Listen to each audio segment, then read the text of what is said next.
Welcome back to Count Me In. Here with you again is your host, Mitch Rochong, and this is episode 153 of IMA's podcast series.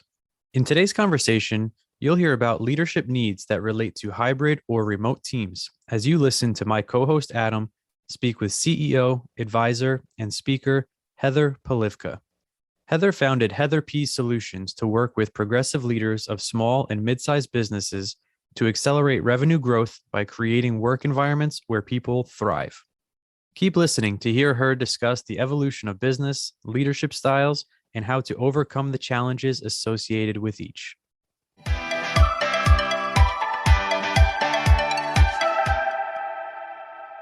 We're talking about remote work today, and it's been a topic that everybody's been talking about, especially with the commencing of COVID-19 and how that shook the modern world as far as the work world and everything else. So we're going to focus really on remote and hybrid work as people are coming back to offices. And so let's start with this question. How is remote or hybrid work benefiting teams or businesses now? Yeah, there's a lot of benefits. I think people know the benefits from an individual employee perspective in terms of flexibility, maybe saving on that commute, and you give some of the time back to the company and some of the time back to your personal life. But that also that benefits teams a lot. First of all, teams and business now have a broader access to talent. You're no longer stuck within your particular geography in terms of, who has the skills or the experience that you're looking for. So it allows you to build the team with the skills and capabilities and experience needed to forward your business strategy. The other thing is retention of talent. An employee moves away, goes to school, for whatever reason, gets married, relocates, you don't have to actually lose that talent. You can keep them wherever they go. And I think that's particularly, I've worked for employers that really like to employ military veterans and their families. And so that is a whole host of talent that you get to retain, even as they move around. And there has been some productivity, at least maintenance, and in many cases, gains. And I think it's because the number of people are doing what I said at the beginning. I used to do this, like if my commute time was an hour, I would give a half hour back to me for sleep or working out or whatever. And I'd give a half hour back to the company. And so that has helped with some productivity. And then the last thing I'd highlight is it's broken down some of the barriers between work and life. And I know that millennials in that have not necessarily had those strict walls between work and their real life. But I know maybe for those of us a little bit older, we kind of had that separation going on. But when you've got kids hopping in the Zooms and dogs barking in the background, it makes everyone more human. So while we've had less one-on-one interaction, it's also, I think, broken down some of those barriers that we used to maintain between work and life in a good way. Mm-hmm. It's almost like you can still be professional and then have a dog barking in the background and everybody's been there and seen that. And it's no longer this taboo thing, like that businessman who was talking on the phone in the news and his wife came in, the kid came in, his wife came in and took the kid out. And nowadays people are like, oh, there's your child. Ha ha ha. And they would just keep moving on, Exactly. And I think that's healthy and that's really good. And I think it's particularly healthy for leaders to kind of shed a bit of that and make themselves a bit more human and vulnerable in the workplace. So speaking of leaders, how do you think they need to evolve their style to work with remote teams? And then, on the other side of that, what types of leaders should companies be looking for in this type of environment? Yeah, that is such a great question. I think one that a lot of companies are struggling with. Particularly, I tend to work with more small and mid-sized businesses. And but my background obviously is in Fortune, 100. Many times, especially when you're talking executive leaders, regardless of the size of the organization, there is a way that we have all learned how to be successful. I pulled this lever, I do this thing, and it creates those results, right? So we're now asking a whole, a generation really of executive leaders to no longer really use the formula that they know and that has been successful for them. And guess what? They're human, and that scares them very much. And that's led to some of the default thinking of, we've got to get everyone back in the office. And because that's the way they know how to lead. And so when we ask, like, what do we need from leaders to lead in this environment? One is the old command and control model of leadership doesn't work well in hybrid and virtual work, right? Because even if you're in a hybrid work, you can see how people, when they're in the office, are going to be doing more of the kinds of work that it involves interacting with other people. So a leader could walk through an area and just see a bunch of employees sort of sitting and talking in the lounge area, which quote unquote doesn't look like work. And yet that's the kind of work they're going to focus in on when they're in the office, because their intense, focused productivity work is the work that they can do at home. So that command and control of, if you monitor and you manage employees, that doesn't work well in hybrid or virtual work. Instead, leaders have to shift to managing the outcomes and the objectives and supporting people in whatever they need, whether it's what resources do you need or what roadblocks do I need to break down? What is it I can do as a leader to support you to deliver on that outcome? And that's very, very different than managing people. Yeah, for sure. So what are some of the challenges that come up when you, so let's say you've gotten that style, you're getting that style down. Yeah. What are some of the challenges that you're going to start facing as you work with remote and hybrid teams? Yeah, there's 4 buckets that I see most of the challenges come into, and it has to do with communication, performance management, relationships, and project or task management. Those are the 4 buckets, and some kind of bleed over into one another. Communication, what's interesting, a couple of things with communication. The first is the thing we miss with remote work is that sort of flyby interaction, or that incidental. I used to catch people in the coffee line and go, oh my gosh, I was going to set up a meeting with you, but I'll just handle it right here in the coffee line.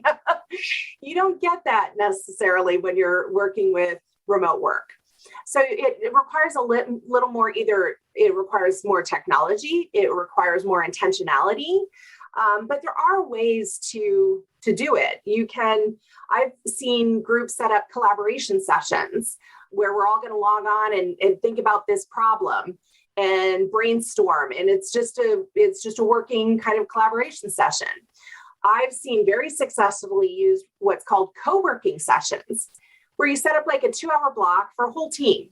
And at the beginning, you kind of all say your hi and your greetings. Then after 5 minutes, everyone is heads down work, but you still got your Zoom going on. And that way, as you come up with a question or a yeah, but, or how about, I can go at them.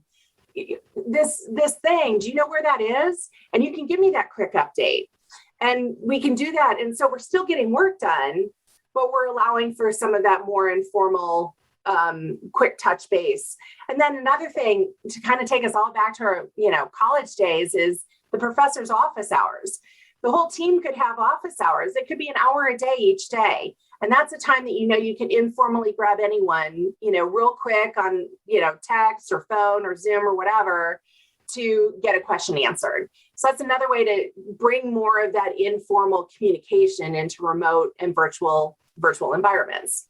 So that would be one. I can dive into the other 3 if you want, Adam. Well, I mean, if you want to start addressing, ways that they can help each of those challenges, you covered communication. Yeah. Let's look at some of those other ones, because I think it is a real problem, unless I know that our company, gave us all Teams, Microsoft Teams. So now we can chat with each other a lot easier, because you do miss that, like, especially people who aren't necessarily in your department. People in your department you're talking with more often, but somebody else, you may walk past their office and have that informal conversation, that kind of getting to know, because you don't greet with them every day. But that's a little harder in a virtual environment. It really is. And that's where it does take, it takes more intentionality there to make that happen. And I think, Adam, that's an excellent point, especially for those groups outside of your team or department, but who, you partner and you need each other. That's a great call out. Performance management, we already talked about it a little bit. I mean, first of all, most most businesses, or we should quote unquote be using SMART goals, specific, measurable, outcomes for people. And I think managing it by objective and then showing up as a leader to say, what support do you need, is really critical for being able to manage performance. And if you manage by your outcomes or your objectives, I mean, certainly in a performance review, that's an annual. So you have to break it down to what does a monthly or a quarterly look like? What does a weekly look like, depending upon what kind of team that you have? There's some way that you can measure your outcomes or your output. So then you can see where things aren't happening at the pace that they could or should or need to, and then start getting into root cause. So that's how you can approach performance management without having to keep your eyeballs on everybody sitting at their desks. For relationships, I think it's also about setting up time with each other where you don't talk about work. And I know that sounds a little crazy, but that's also that informal stuff that we miss. Like when I was sharing about catching up with people in the coffee line, right? And it could be that it's a Friday morning virtual coffee, but you all agree you're not talking about work. Instead, you're sharing what you're doing over the weekend, because that's also an opportunity to learn more about each other. Like, oh, you're going to Comic-Con? I didn't know you were into that. Who's your favorite? That sort of stuff. I also like to encourage leaders, particularly, to log in early to meetings and take those 1 or 2 minutes for chit chat to get to know employees and relate to them and find out what they're up to, what they're dealing with, or questions before everyone jumps on the call. That is a great way to capture those little informal tidbits. And to your point, Adam, I would say that that's almost like critical to do when you're interacting with departments outside of your own that you don't get to interact with as much. That would be a way to kind of capture a little bit of what you were pointing at. Mm-hmm. I found that I've had to reach out to people that I used to talk to when I was walking past their offices. I'm like, hey, let's have coffee. Let's have virtual coffee, and like we'll have tea or coffee in the afternoon and just catch up for a half hour. And that's just a great way to connect with people. It is. That's that intentionality. We got to be more thoughtful about it, and about even recognizing the fact that we missed those interactions, because it wasn't like they were necessarily planned or on our calendars before. And then I think the other thing is, when we were talking earlier about the Zoom and the kid pops in and the dog pops in, I think there's a opportunity. There's been more shared humanity and vulnerability during this time. And that's important to continue no matter where people are working. So I think there's something, again, particularly for leaders, to share some of the more of those tidbits. Like, what were some of the mistakes you made? Like, if you're talking about a major, let's say a tech implementation, you can use that moment to say, you know what, early in my career, I made a really big mistake. I didn't ask XYZ questions. So I learned, and I'm not going to do that again. So what would be the answers to those questions here? So you're using an opportunity to actually forward the implementation call, right? Because you're going to ask the 3 questions to ask, but you access it in a way that like shares something about yourself and makes it a little more human and more approachable. It's amazing how those little pieces go a long way towards building trust, towards creating the kind of environment where people know, like, oh, I'm going to screw up too. And it doesn't mean the end of my career. And I can learn from you. Like you just shared a mistake. So I'm going to write this down to make sure I don't make that same mistake. So it serves a lot of purposes, but it's just amazing how those little tidbits can go a long way towards building relationship. So as we've been talking about this like remote hybrid stuff, it made me think of there's got to be these misconceptions that are hanging over all of this. A lot of those misconceptions were broken down when everybody was forced into remote work. But as offices open back up, a lot of places are just opening as hybrid. They're not going back to full time because I don't think people want to go back full time into the office. Yeah. And so what are some misconceptions that maybe we can break down for our audience? Yeah. Well, I think the first one that I see and hear a lot is that we all need to be together for our culture. That is a huge misconception. It's an understandable one, though. And in that most workplaces that were in person before, how they work, how they make decisions, how they go about getting things done and share information was all designed around an in-person experience. And just like if we design a desktop website experience and you go to your phone and it's not responsive and it's all kind of wonky, the information is still kind of there, but it's not showing up in like the easiest way because it wasn't designed to be mobile. Well, guess what? Most of our cultures and ways of working were not designed to be mobile. And that's why it has seemed wonky these last 18 months. But that does not mean, your choice is you only use your desktop experience or you design a mobile friendly one. And that's the same choice with culture. You can either go back to the office if your talent and your employees are willing to do that and stay with you. And in a sense, I would say try to turn the clock back to 2019, not the path I recommend. Or you can design a mobile first experience that can also work when you're in person. And that's I think one of the mistakes too, not that you ask for mistakes, but with that misconception, one of the mistakes people are making is thinking that they can just go to hybrid or stay virtual and somehow it's going to become unwonky over time by itself. And it will, but that's sort of the painful way, like peeling the Band-Aid off one hair at a time. You can do it. I'm not gonna, but there's a less painful way to go about it, or I will say it's more kind of ripping it off very quickly. And that is pausing and doing some intentional thought about what are the ways that we have worked in the past? How have we shared information in the past? And how do we redesign that for a hybrid or virtual experience? In fact, I just realized, Adam, I didn't share with you project and task management. My bad. Two things I love that I recommend. One is stealing from our agile tech world and doing daily stand-up meetings, the little 15-minute meetings that has everyone like, what are your roadblocks? What are you going to do? Like easy peasy. But the other thing, and it's amazing how many teams don't have this, is a single source of truth for what work is happening, who's accountable for it, when is it due, but also like what decisions have been made. Why were those decisions made? What's some of the context? If that's not someplace that all team members can access, I mean, given it's appropriate for all team members to access, then you miss some of that context. But that makes a huge difference when you're talking about designing a work experience where people might be hybrid, they might be virtual, or they might be in office, is you think about having that single source of truth that you could get away with not having that when you were in person. You really can't get away with it effectively in remote and hybrid work. So it's doing that work. And then the other thing I'd say about that is values. What does compassion look like in email? What does integrity look like on Zoom calls? What does innovation look like with Slack channels?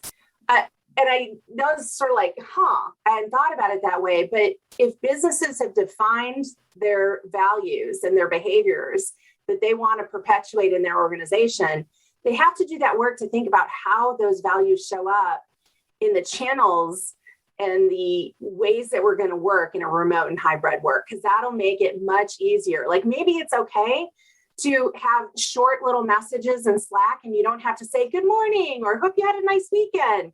And you say, we're not going to consider that rude because in this channel, you get to talk in shorthand. It's amazing how much little nuance and drama you could save by just saying that. Like you don't have to do the little warm greetings. We're going to use this as a, almost like text messages. I'm running late. Be there in 5. Got it. It goes back to how important communication is, and good communication with the whole organization, because if you're not communicating, people won't understand this new culture, all these different things you're trying to do. If you can't communicate that, then it just all kind of falls apart. Yeah, it really does. And I would say the other, and I don't know if it's a misconception or even a mistake, but I think a struggle that we kind of pointed towards earlier, in that we're going to ask a lot of leaders, and especially executive leaders, who their success and how they've produced amazing results has not been in this way of working. And they, just as they've been asking their team members to demonstrate growth mindsets to continue to evolve and innovate the business. Well, now it's time for leaders to demonstrate growth mindset and be willing to embrace a new way of leading. And I think as a human, we never want to look silly. We don't want to make mistakes. We don't want to do it wrong. And especially when you kind of feel like eyes are on you, like executive leaders feel. And I just think it would alleviate a lot of pressure and expectation for everyone, for executive leaders to say, hey, I've asked you to demonstrate growth mindset. Now I'm going to do that. I'm going to take on a new way of leading because I've not led in this environment before. And guess what? I'm not going to get right. And we're not all going to get it right as we figure it out together. But what we ask is that we all have the same intention and outcome, and we have a lot of grace for one another, and we'll make it through. I mean, because if you think about it, that was a lot of the messaging at the start of the pandemic. There was a sort of, we're all in this together and we're all figuring it out. And that is the first time in decades that we've actually seen a marked increase in employee engagement. Was April, May, June, July of 2020. And it's because employees, they were communicated to, which you just pointed to, Adam, like there was a ton of communication going on. They felt their employers cared about them being safe. But there's a lot of messaging because it was the truth. Everyone was just figuring things out together. Like, I don't know, we haven't done this tech offsite before, but we're going to try it in the next 24 hours, and there's something about that esprit de corps that brings us all together, that we'll figure it out. And we can use that right now. We can use that to our benefit. And a lot of companies and leaders can use that to their benefit. And it will make everyone better and more cohesive as we move forward. This has been Count Me In, IMA's podcast, providing you with the latest perspectives of thought leaders from the accounting and finance profession. If you like what you heard and you'd like to be counted in for more relevant accounting and finance education, visit IMA's website at www.imanet.org.